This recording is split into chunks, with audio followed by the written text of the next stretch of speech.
Hey, if you're watching this video, it's probably because you're about ready to sign your life away and you're going to start working with an agent. Maybe that agent's me, maybe it's somebody else. But you have no clue what a BBA is. It just came out last year. Remember that class action lawsuit that we had around August that was settling August of last year, and everybody was kind of freaking out, like, what's going to happen? Well, it turns out one of the requirements coming out of that was that every single buyer now has to sign one of these forms. It's 3 or 4 pages long, depending on which one you use. But basically, it creates a relationship between your buyer's agent and yourself. So there's some good things and some bad things that has happened. I'll explain both for you, the consumer, and then for me, the real estate agent. So I don't want to get too much into the weeds on the whole class action lawsuit.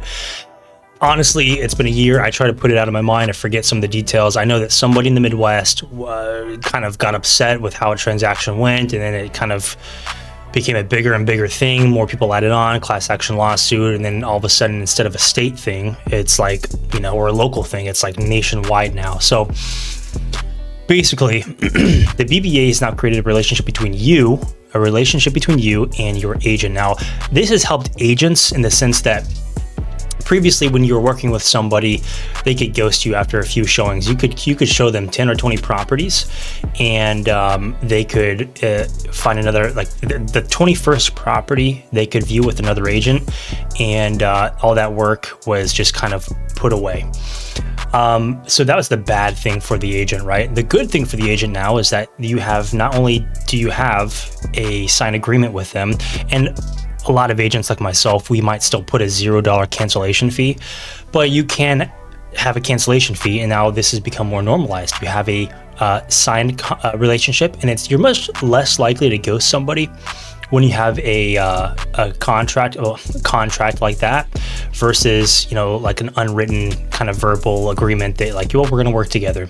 So you have that. But then also, this contract now requires us to put down our commissions, what we expect to, like what we're making. So you're agreeing now, the consumer is agreeing to the commission for myself before we even find a property, before we even know what the seller is willing to compensate.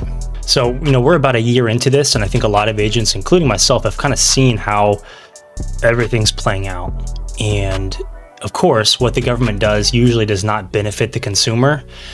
And I feel like kind of in a way, this is another situation. So I'll explain. What you are getting as a consumer is you are getting transparency, first and foremost.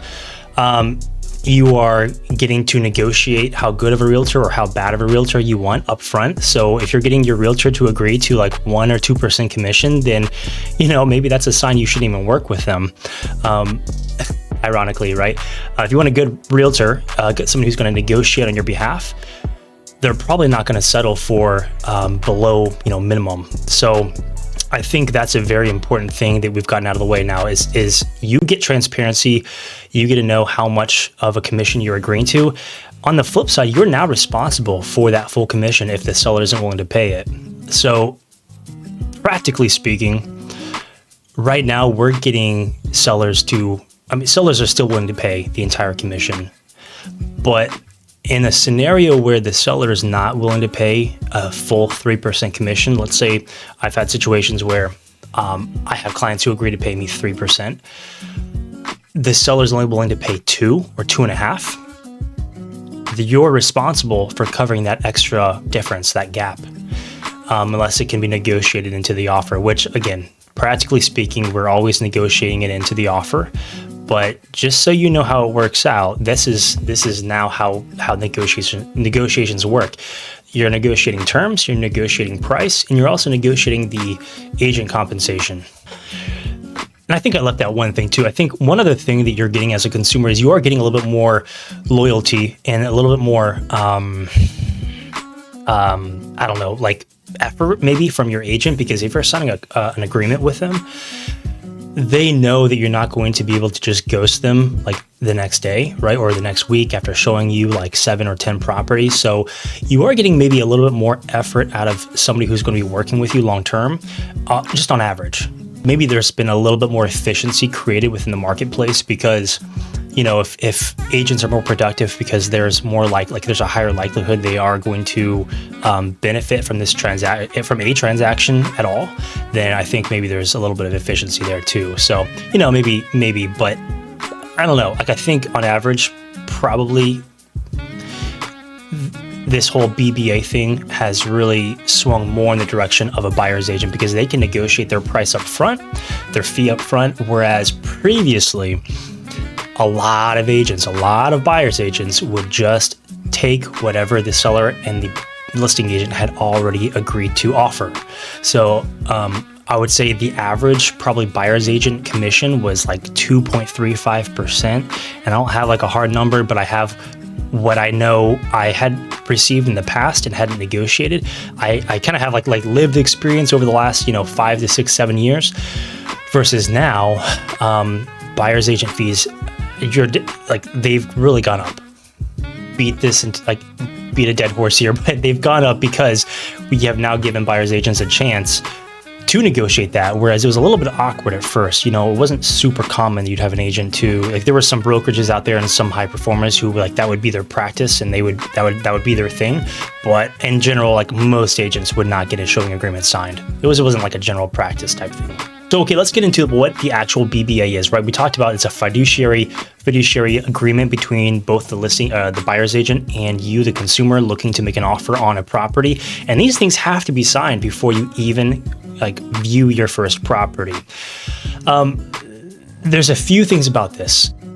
Let's just show you what I'm talking about. I just shared my screen. So this is just like the basic form, right? You have the term date, you have the parties. Typically, what we would do as a buyer's agent is we're going to put the type of properties at a single family or a multifamily. And by the way, these forms really only need to be signed for residential properties. This is not a commercial thing. So 5 and up, I think that we're doing that really for these types of properties. Type of property, single family location. Listen, we can make this as general. If we're looking at a lot of homes, most people don't like to get these signed every week, right? So we kind of have one that spans a couple months depending on just kind of the nuance of what you're looking for and what your time frame is.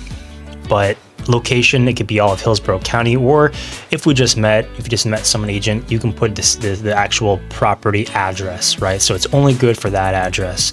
And then you have to get another one signed if you go out to another property. And again, that's kind of you do that one time just to meet an agent maybe and see if you want to work together. And then after that, you make it a little bit more vague, a little bit more general.